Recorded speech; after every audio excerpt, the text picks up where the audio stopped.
नमस्कार दोस्तों।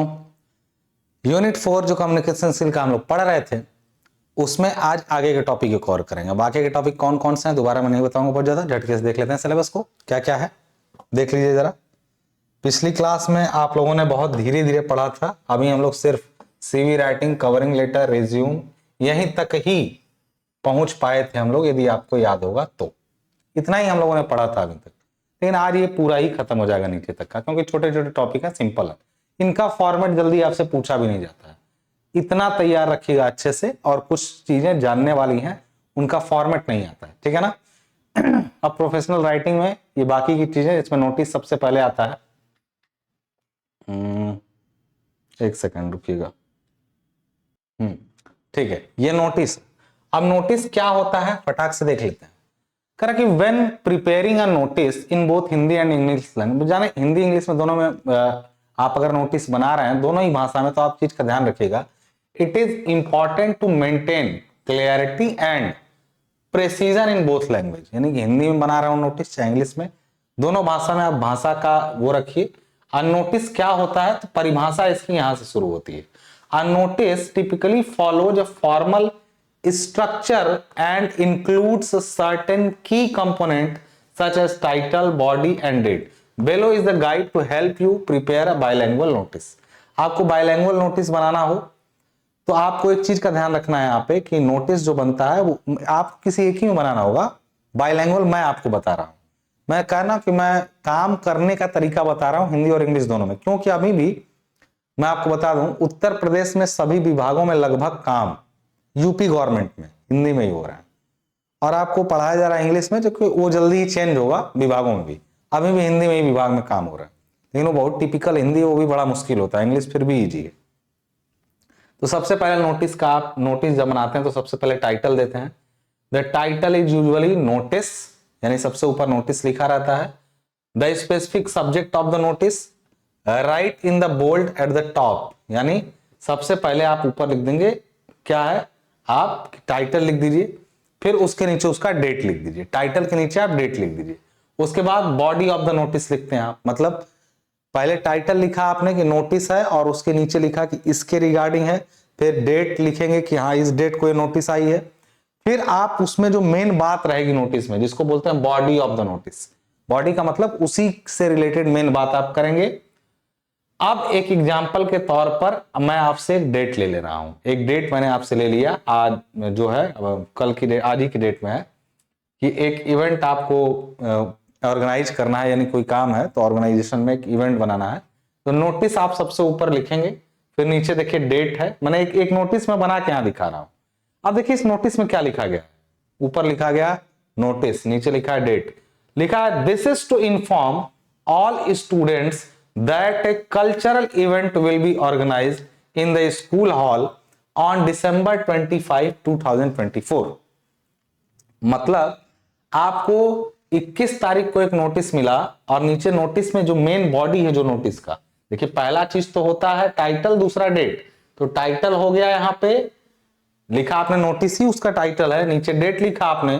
तीसरा चीज है बॉडी, उसमें लिखा गया है this is to inform all students that a cultural event, एक कल्चरल इवेंट जो है ऑर्गेनाइज किया जाएगा स्कूल के हॉल में, कब, 25 दिसंबर 2024 को 10 बजे। All students are requested to participate and contribute to the event.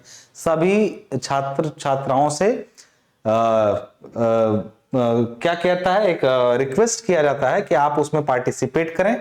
Kindly confirm your participation, अगर आप उसमें भाग ले रहे हैं तो अपना प्रतिभाग यानी अपनी भागीदारी को दिसंबर 24 से पहले पहले बता दें। एक नोटिस है, for any queries please contact the event coordinator mister Sharma at the office.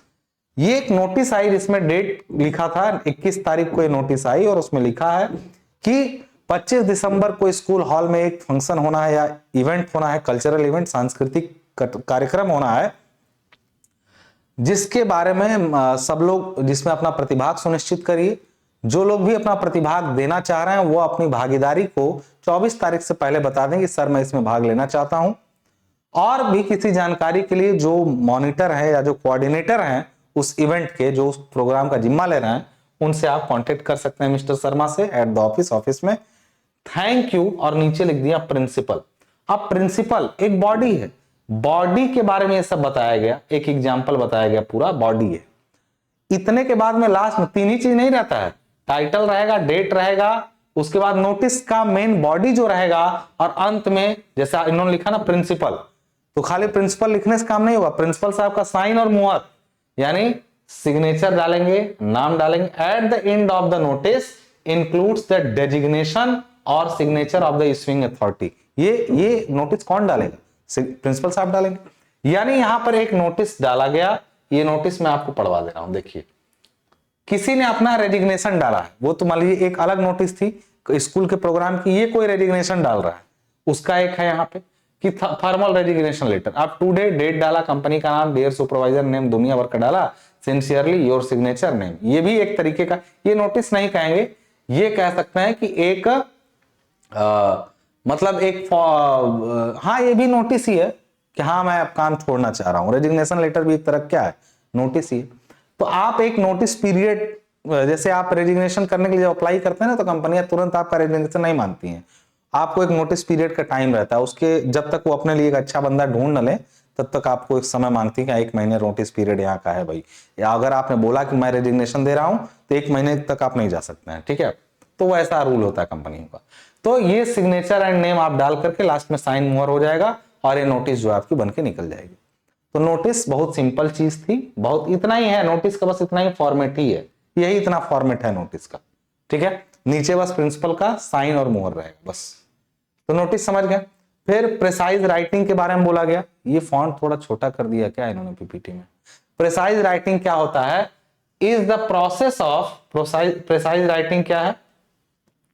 Precise writing is the process of creating a brief summary of a given text, article or content, capturing its main ideas in fewer words।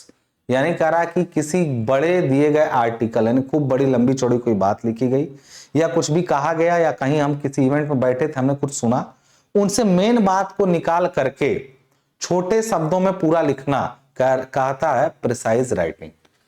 The goal is to, यानी इसका जो main goal है, to present the core points of the text, यानी पूरी कही लिखी हुई बात का कोर पॉइंट निकालना, कैसे? Clearly, concisely, without losing the enhance purpose of the essence purpose of the original information.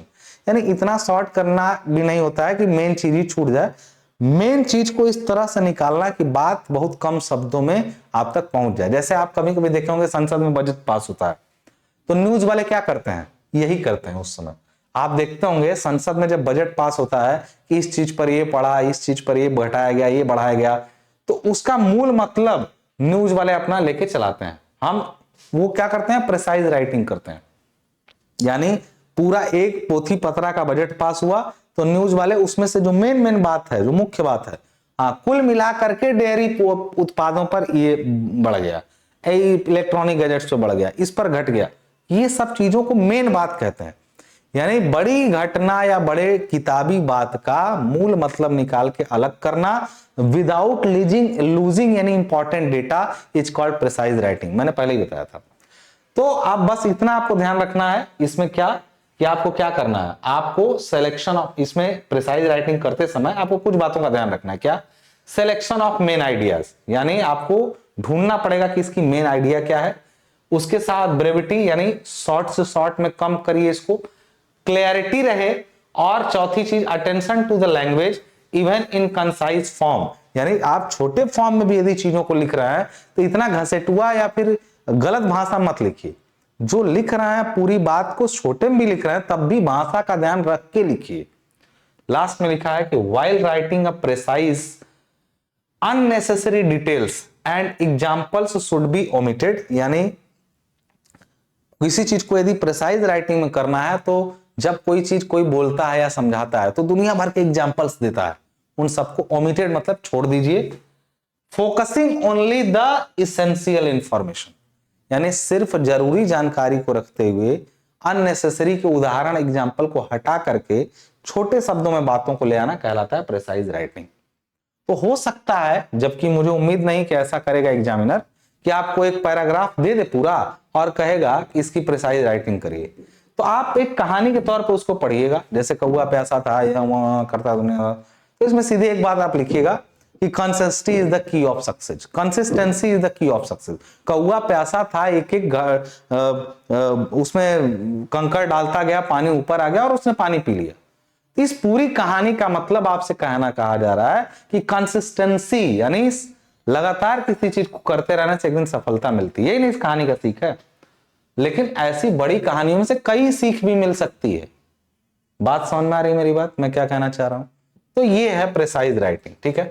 फिर हिंदी में उसी चीज को समझाया गया है, मतलब प्रिसाइज राइटिंग का पूरा मतलब हिंदी में समझाया गया, जैसे संक्षिप्त रूप तैयार करने की प्रक्रिया है। मतलब प्रिसाइज राइटिंग क्या है? एक संक्षिप्त रूप तैयार करने की प्रक्रिया जिसमें किसी दिए गए पाठ ले क्या, वही बात है। देखिएगा इसको, मेमो क्या होता है, मैंने आपको मेमो को पहले ही बताया। तो कह रहा है मेमो को कि शॉर्ट मेमोरेंडम, मेमो का पूरा नाम होता है असल में मेमोरेंडम, मेमोरेंडम को ही शॉर्ट में मेमो कहते हैं। Is a type of office letter typically use to communicate, यानी ये एक ऑफिस लेटर होता है जो यूज होता है कम्युनिकेट करने के लिए, संचार करने के लिए। कहां पे? विद इन एन ऑर्गेनाइजेशन, माने एक ही ऑर्गेनाइजेशन में दो इंफॉर्मेशन को अगर आसपास में पास करना हो तो मेमोरेंडम का यूज करते हैं हम लोग। It serves as an formal concise way to convey message often between employees, department और मैनेजमेंट। तो सीधी सी बात है, मेमोरेंडम क्या होता है?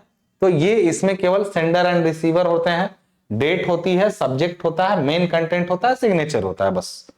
हाँ कि भाई हमने सेंडर का नाम हुआ कि हाँ फला जेई ने फला जेई को, मैंने बोला नहर वाला एग्जांपल दिया था कि मुझे 5 नहरें इन्होंने दे दिया, तो इन्होंने एक मेमोरेंडम बना के दिया कि हाँ ये हमने, ये सेंडर हो गए, इन्होंने दिया अपना और हमने यहाँ पर रिसीव किया, रिसीवर हो गए हम, डेट डाल दी गई, सब्जेक्ट ये था कि हम अपना नहर आपको चार्ज में दे रहे हैं, मेन कंटेंट भी यही हो गया आपका, सिग्नेचर दोनों लोगों ने कर दिया, काम खत्म, मेमोरेंडम बन गया।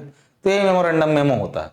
तो उसी चीज को इंग्लिश में भी हिंदी में भी लिखा गया है। सर्कुलर मैंने आपको उसी समय बताया था, सर्कुलर किसी चीज को सर्कुलेट करना, यानी circular office letter is an official letter sent by organisation, institution और ऑफिस टू इट्स एम्प्लॉई और concerned individuals to communicate important information, instruction और नोटिस। यानी किसी भी चीज को, नोटिस को, इंफॉर्मेशन को सर्कुलेट करने के लिए एक ऑर्गेनाइजेशन अपने इंप्लॉइज के बीच में जो लेटर जारी करता है उसको सर्कुलर कहते हैं।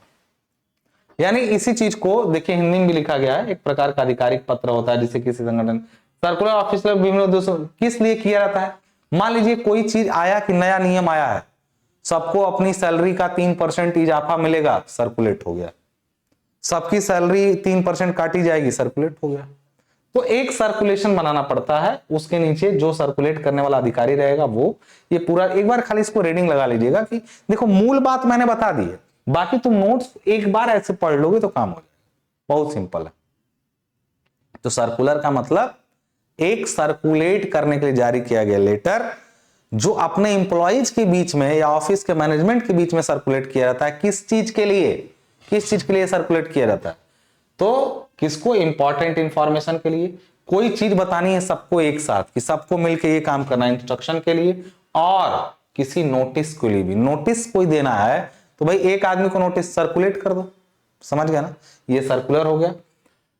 Again we are talking about क्या? एजेंडा। एजेंडा क्या होता है? तो एन एजेंडा ऑफिस लेटर, यानी एजेंडा भी एक तरह का ऑफिस लेटर है, is an official letter sent before a meeting. किसी मीटिंग को करना है, तो आज मीटिंग रखी गई है, किस बारे में है यार? अच्छा, मीटिंग जो है वो सड़क पर गड्ढों के रिपेयर के संबंध में है, यानी इस मीटिंग का एक एजेंडा होगा। तो एजेंडा का भी एक लेटर जाता है कि today we will held a meeting at this time and the agenda of the meeting is this. तो एजेंडा लेटर चला जाता है, किसी भी मीटिंग के पहले एक एजेंडा लेटर आता है जिसमें उस मीटिंग में होने वाली बातों पर विचार किया जाएगा। ये पहले ही सबको अवगत होता है और इसका मतलब है एजेंडा लेटर आपके पास नहीं आएगा तो मीटिंग में मान लीजिए आपसे पूछा गया कि हाँ बताइए आप आपने अपने काम की अपडेट दीजिए, तो आप कहेंगे आप बताइए नहीं कि क्या एजेंडा है, हम क्या अपना सारा डाटा लेके जाइए। जब भी आपके पास कोई एजेंडा लेटर आएगा तो इसका मतलब है कि उस एजेंडा लेटर में आप अपना पूरा, उस एजेंडा दिया उन्होंने, जैसे मान लीजिए हमारे एक्सचेंज साहब ने क्या कहा कि आज जो है नहरों की सिल्ट सफाई से संबंधित मीटिंग रखी जाएगी, तो अब आपकी जिम्मेदारी है कि सिल्ट सफाई नहरों में हो रही है उसका सारा डिटेल आप एकत्रित करिए और उसको ले करके मीटिंग में बैठिए, ताकि आपसे जो पूछा जाए कि आपका काम कहां पहुंचा, क्या दिक्कत आ रही है, तो आप उसको बता सकें, इकट्ठा करके पहुंचिए। क्यों? एजेंडा आपको मीटिंग का दिया गया था। समझ गए एजेंडा क्या होता है? सब लोग समझ गए ना? तो एजेंडा का यह मतलब होता है। तो एजेंडा में an agenda letter typically includes the following detail. एक एजेंडा लेटर में निम्नलिखित चीजें होती हैं, जैसे क्या? पहले date and time of the meeting, यानी मीटिंग कब कहां कैसे होगी। लोकेशन ऑफ द मीटिंग, यानी कहां होगी। एजेंडा टर्म्स, यानी एजेंडा के टर्म्स होंगे। द वेरियस इश्यूज और topics that will be discussed in the meeting, यानी लास्ट पहले तो टाइम, मीटिंग का डेट और टाइम होगा, फिर मीटिंग कहां होगी, लोकेशन। कई बार वर्चुअल मीटिंग होती है जूम और गूगल मीट के माध्यम से। फिर एजेंडा बताया जाएगा कि उस मीटिंग में किन मुद्दों पर बहस होनी है। और फिर चौथे नंबर पे other important information, for example any specific person to present in the particular, बता दिया गया कि आज सिविल सफाई संबंधित मीटिंग होगी और मीटिंग में नीचे लिखा है कि इस समय पर इस डेट को होगी और ये मुद्दा रहेगा। नीचे लिखा चीफ साहब भी मीटिंग में भाग लेंगे। खत्म हो गई बात बवाला। तो ये हुआ आपका क्या? Agenda letter. ये लेटर जब जारी होता है तो हम समझते हैं कि उस मीटिंग का कितना इंपॉर्टेंस। समझ में आ रही बात? आगे एक चीज आती है minutes of meeting. I already have told you minutes of meeting that means summarise a meeting in a simple way. माने मिनट्स ऑफ मीटिंग, एमओएम इसको बोलते हैं शॉर्ट में, is a document that serves as a written record of discussion, decision and proceeding during a meeting और gathering. किसी gathering और meeting में जो भी चीज आपने समझा उसको एक डॉक्यूमेंट फॉर्म में बना लेना, ठीक है ना? तो the minutes of meeting typically includes the following. Minutes of meeting में निम्नलिखित चीजें होती हैं, क्या क्या? Date and time of meeting आप नोट करते हैं। मिनट्स ऑफ मीटिंग में आप सबसे पहले डेट, हाँ इस डेट को ये मीटिंग हुई थी। दूसरा, इस जगह पर हुई थी। अटेंडीज, यानी who was present in the meeting, meeting में कौन कौन उपस्थित था। एब्सेंटीज, कौन कौन मीटिंग में नहीं आया था। मिनट्स ऑफ मीटिंग का मतलब होता है कि कोई किसी ने मीटिंग लिया तो वो मीटिंग की पूरी एक रूपरेखा बना लेता है। मीटिंग कब कहां हुई, अटेंडेंस मतलब किसने अटेंड किया था उसको, कौन कौन एब्सेंट था ये भी नोट किया गया। मेन डिस्कशन क्या हुआ, the issue raised during the meeting and the discussion on them, कौन कौन से इशू मीटिंग में रखे गए लोगों के द्वारा और उस पर क्या डिस्कशन हुआ। डिसीजन क्या निकला अंत में उस मीटिंग का, उसके बाद क्या क्या डिसीजन निकला, फिर एक्शन क्या लिया जाएगा उस मीटिंग की वजह से, और नेक्स्ट मीटिंग डेट यदि कोई हो उसी से संबंधित तो भी उसमें इंक्लूड कर दिया जाता है। तो इसको कहते हैं एमओएम, यानी minutes of meeting. Minutes of meeting actually बोलते हैं, मैं इसका प्रोनाउंसिएशन बार बार गलत करता हूं। मिनट्स ऑफ मीटिंग इसको बोलेंगे। मिनट्स का मतलब होता है उसको निकाल लेना बाहर, मेन चीजें। मेरा प्रोनाउंसिएशन कई बार एक ही स्पेलिंग होती है तो गड़बड़ हो जाता है, ठीक है ना? एक सेकंड रुकिए, पानी पी लो। ठीक है। तो आपका मिनट्स ऑफ मीटिंग का मतलब समझ गए होंगे आप कि आप मिनट्स ऑफ मीटिंग में इन चीजों को एकत्रित करते हैं जिससे एक रिजल्ट निकल के आता है मीटिंग का।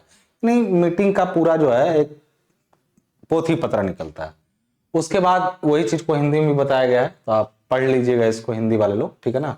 हिंदी वाले लोग पढ़ें जरूर, लेकिन लिखना इंग्लिश में, मैं बार बार बता चुका हूं, फिर से बता रहा हूं। रिपोर्ट राइटिंग, मैंने आपको सारे एग्जाम्पल दे दे के समझाया। Report writing in office is a formal process in which information about a specific topic, task, situation or project is compiled and presented. यानी रिपोर्ट का मतलब होता है किसी मुद्दे से जुड़ा हुआ कोई इंफॉर्मेशन आपको फॉर्मल तरीके से पहुंचाना है किसी तक, तो उसको बोलते हैं उसकी रिपोर्ट बनाना। Reports are prepared in a professional manner so that the readers such as management, colleagues or external partners can easily understand the subject and make informed decision. There are various types of reports in the office setting. कई तरह की report होती है। जैसे आपसे किसी काम की प्रोग्रेस रिपोर्ट मांगी गई, काम कहां तक पहुंचा, एक फॉर्मेट होता है, ये काम इतना परसेंट, ये काम इतना परसेंट, तो एक प्रोग्रेस रिपोर्ट मांगी गई तो उसको प्रोग्रेस रिपोर्ट कहेंगे। एनालिटिकल रिपोर्ट, कितने लोग आए जो ये चाहते थे और कितने लोग चाहे ये चाहते थे, कितने लोग आए ये चाहते थे, एक परसेंटेज बनाओ, एक बार चार्ट या ग्राफ पे दिखाओ, तो एक एनालिटिकल रिपोर्ट बनी। रिसर्च रिपोर्ट होती है, किसी चीज से जुड़े हुए कोई अनुसंधान हो रहा है, रिसर्च हो रही है, तो उसकी छानबीन का क्या कितना उसमें पहुंच हम लोग पाए। रिव्यू रिपोर्ट का मतलब होता है क्या कि a report based on the review and valuation of A task और प्लान, यानी रिपोर्ट कई तरह की होती, किसी भी चीज का रिपोर्ट भेजो, कोई कहता ना अरे ब्लड रिपोर्ट भी तो आप लेते हैं, वो भी तो एक तरह की रिपोर्ट है। Reports mean something that gives an formal information about any plan और टास्क, किसी प्लान और टास्क का कोई फॉर्मल इंफॉर्मेशन आप तक पहुंचा दे रहा है तो वही उसका क्या कहलाता है, रिपोर्ट कहलाता है। फाइनेंशियल रिपोर्ट क्या होता है, रिपोर्ट प्रोवाइडिंग इंफॉर्मेशन और financial status, budget and expenditure. तो जब भी आप कोई रिपोर्ट बनाएं तो क्या कीवर्ड ध्यान में रखेंगे, वो है पहले चीज क्लियरिटी हो, उसका एक स्ट्रक्चर हो, उसमें ऑब्जेक्टिविटी हो, उद्देश्य हो उसका कुछ ना कुछ, कि भाई हमने एक क्लियर रिपोर्ट दिया आपको, वो एक स्ट्रक्चर में दिया, लेकिन हम उस रिपोर्ट के माध्यम से आपसे कुछ कहना चाहते हैं, यानी हमारा उद्देश्य होगा कि आप इसको पढ़ के ये काम पे ध्यान दीजिए, या फिर एक फॉर्मल लैंग्वेज का भी यूज करिए उसमें। The primary purpose of report is to assist a decision making, यानी जब भी रिपोर्ट कोई मांगता है तो असल में वो कोई निर्णय लेने वाला होता है, और उस निर्णय को सही तरीके से ले पाए उसके लिए वो रिपोर्ट मांगता है आपसे। हमेशा जब भी कोई रिपोर्ट आपसे मांगी जा रही है इसका मतलब कोई निर्णय होने वाला है, और उस निर्णय को सही तरीके से डिसीजन लेने के लिए वो रिपोर्ट मांगी जाती है, यानी कोई डिसीजन मेकिंग है या कोई एक्यूरेट इंफॉर्मेशन कहीं पर देना है किसी सिचुएशन के अकॉर्डिंग, या किसी को गाइड करना है, तो उसके लिए आपको एक रिपोर्ट पहले उस काम का मंगाना पड़ेगा। तो ये हुआ रिपोर्ट राइटिंग। हिंदी में भी वही चीज आपको बताया गया है पूरा। उसके बाद ईमेल ड्राफ्टिंग, जो कि लास्ट पॉइंट था। तो ईमेल ड्राफ्टिंग कह रहा है कि refers to the process of writing an email where you carefully prepare your message, think about how to express it effectively and then edit it before sending. The steps involved in email drafting includes, कह रहा है कि email drafting एक प्रक्रिया है जिसके अंदर आप अपने ईमेल को अच्छे तरीके से लिखते हैं, अच्छे तरीके से चेक करते हैं, अपने आप को एक्सप्रेस करते हैं, और सेंड करने से पहले इसको अच्छे से एडिट करते हैं। इसको कहते हैं ईमेल ड्राफ्टिंग। ईमेल ड्राफ्टिंग के अंदर ये स्टेप होते हैं, जैसे सबसे पहले आप ईमेल में सब्जेक्ट डालेंगे कि हमारा ईमेल किस चीज से रिलेटेड है, फिर आप ग्रीटिंग करेंगे कि हम नमस्कार, गुड मॉर्निंग, जो भी आप कहना चाहते हो, फिर आप अपनी मेन बात को कहेंगे, फिर लास्ट में उसको क्लोज करेंगे और फिर अपना सिग्नेचर देंगे। इतनी चीजें आप ईमेल ड्राफ्टिंग के अंदर यदि करते हैं तब समझिए कि आपका ईमेल अच्छा होगा। सब्जेक्ट, जैसे मान लीजिए हमारे पास जब आते हैं, जैसे हम सिविल टेक सोल्यूशन पे पढ़ा रहे हैं, तो कोई आया कह रहा है कि हमारे प्रोडक्ट के बारे में बोल दीजिए अपने यूट्यूब चैनल पे, हम आपको पैसा देंगे। तो ऊपर सबसे पहले लिखेगा कि फलाना कोचिंग सेंटर, आप हमारे कोचिंग का नाम ले लीजिए, अपने कोचिंग का नाम ले दिया, फिर सब्जेक्ट डालेगा कि कोलैबोरेशन, फिर वो लिखता है कि गुड मॉर्निंग सर, फिर लिखता है कि we want to collaborate with you in the future, फलाना ढिमकाना लिखेगा, फिर क्लोजिंग में लिखेगा कि थैंक यू सर, फिर अपना एक सिग्नेचर और अपना लोगो लगा देता है। तो हम लोग उसको पढ़ते हैं, यदि हमें लगता है कि बच्चों की कोई काम की चीज है तो हम लोग उसको आप तक देते हैं, तो हमको उसके बदले कुछ पैसे भी देते हैं। लेकिन आज तक आपने नहीं देखा होगा कि मेरे चैनल पे ऐसा हुआ हो, हम कभी कोई प्रमोशनल एक्टिविटी आज तक नहीं किए हैं, इसीलिए शायद पैसे के मामले में हम लोग पीछे भी हैं चैनल, ठीक है ना। कोई बात नहीं, हम लोग ऑथेंटिक चीजें ही बताएंगे आपको, जो काम की चीजें हैं, ठीक है। यहां से आपका पूरा टॉपिक खत्म हो जाता है। कैसे खत्म हो जाता है मैं आपको एक बार झटके से दिखा देता हूं। टॉपिक जो हम लोगों ने आज खत्म किया, और वो पूरा सिलेबस था आपका बहुत कम है। देखिए मैं चीजें कम में क्यों खत्म कर पाता हूं, उसका रीजन ये है कि मैं टू द पॉइंट चलता हूं, उससे बाहर नहीं जाता हूं, और ये बहुत जरूरी है आपके जीवन में भी। बहुत सारी चीजें हैं तो मैं आपको दिखा देता हूं, यहाँ पे देख लीजिएगा क्या है। आप देखिए कि इसमें कौन सा पॉइंट आपको लग रहा है कि आपने छोड़ा। सीवी राइटिंग आ गया, कवरिंग लेटर आ गया, resume, notice, precise writing, official letter में memorandum, circular, office orders, agenda. Office order मैंने किया नहीं क्योंकि ऑर्डर होता है बेसिकली कोई चीज।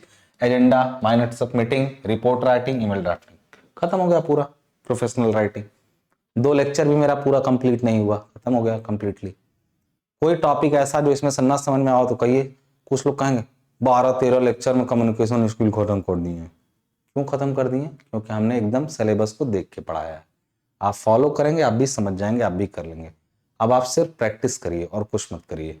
आपने जो भी नोट्स इसका है आपका अटैच, उसको प्रैक्टिस कर लीजिए, आपका कुछ भी नहीं बचेगा। अब ग्रामर वाला पोर्शन है, तो वो आप ग्रामर वाला पोर्शन थोड़ा सा लंबा जा सकता है नए बच्चों के लिए, बट जो पढ़े हुए हैं तो सिंपल टेंस है, एक्टिव पैसिव वॉइस है, वो तो वही जैसे सब पढ़ाते हैं वैसे मैं भी पढ़ा दूंगा।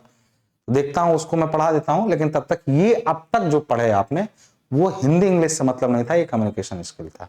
तब तक के लिए मुझे दीजिए इजाजत। धन्यवाद।